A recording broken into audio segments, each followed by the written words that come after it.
Hello to all of our listeners, and welcome back to the Parent Solution, your one-stop shop for all things educational. I am your host, Kimberly, and today's episode is just me. Today, I'm talking about burnout, specifically child burnout. Now, in today's fast-paced world, burnout isn't just limited to adults. Children can also experience various forms of burnout, and this impacts their well-being and their overall development. And as parents and as caregivers, it's really crucial to understand and to be able to, of course, identify the signs and to provide support to be able to help our children combat burnout effectively. If this sounds like something important to you, this is the podcast episode for you. First, I'm going to chat about different kinds of burnout. First is physical burnout, and this is perhaps the most obvious one. Physical burnout occurs when the body's energy is depleted or gone. Now, this can come from demanding schedules, this can come from overwhelming commitments, and a lack of undisturbed rest. So here's some strategies, because of course I'm not just going to talk about the problem. Here's some strategies to help your child restore their physical energy. You want to make sure that they're getting adequate sleep, which means setting a consistent bedtime routine and creating what I'd like to call a sleep-friendly environment. Encouraging power naps is also something that you can do. Short and rejuvenating naps can provide a quick energy boost. You want to make sure that your child is doing stretches as well. Doing stretches is another suggestion. Encouraging simple stretching exercises in order to release muscle tension and having stretch breaks in between studying, especially if your child's doing a lot of work in front of a computer, is going to be helpful. On that note, you also want to consider the ergonomics of the study situation. You want to make sure your child's study area has an ergonomic chair and an ergonomic desk in order to support proper posture. The second type of burnout, mental burnout. Now, mental burnout arises from excessive cognitive exertion, and this can come from a heavy load of schoolwork or even lots of extracurricular activities that are becoming mental stressors. Help your child recharge their mental energy with the following practices. You can use some checklists, teaching your child to create to-do lists in order to manage tasks effectively, making sure that you're picking your battles, helping your child decide what issues require their attention now or later, and which ones don't require their attention at all. Encouraging breaks is also important. You want to encourage short breaks, especially during study sessions, to refresh your child's mind.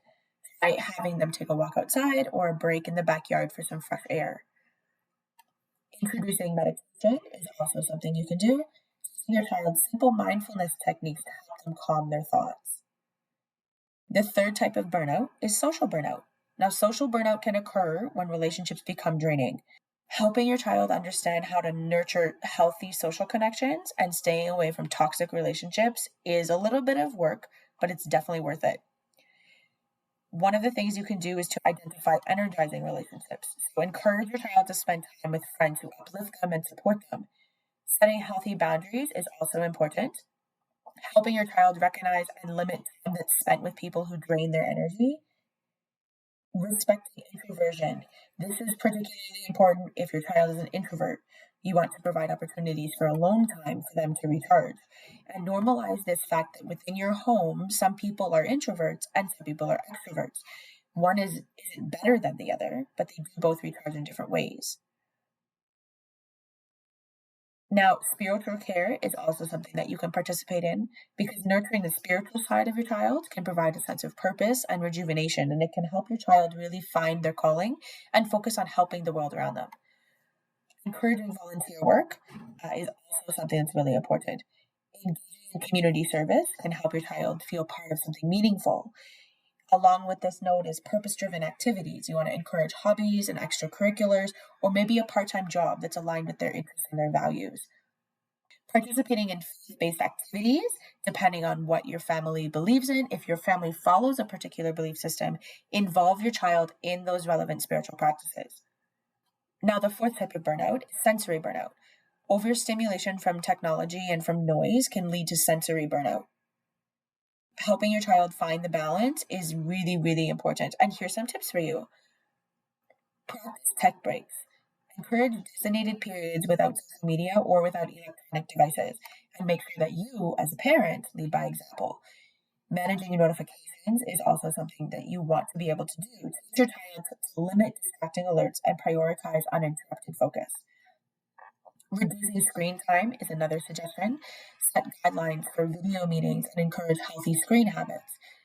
The last tip that I have for this one is to create a calming environment, because when you set the stage for relaxation by incorporating soothing elements like soft music and candles, or whatever it is that your child likes to do, some sort of calming environment for an evening routine.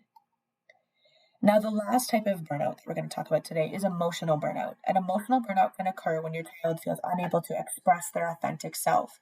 This can also happen if your child is having issues with emotional regulation. Now, if you're facing this problem, here are some tips for you. You want to be able to foster supportive relationships. Encourage spending time with friends and family who can provide a safe space for genuine expression. You want to be able to seek professional help if it's needed, to consider connecting your child with a therapist who can offer guidance and support with emotional regulation.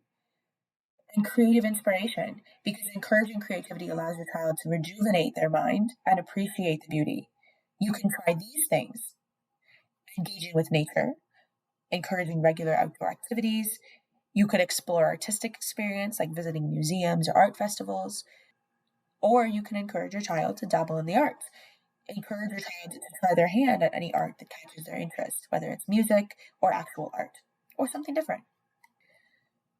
So just to wrap it up, recognizing and addressing different types of burnout is really essential for supporting our children's overall well-being.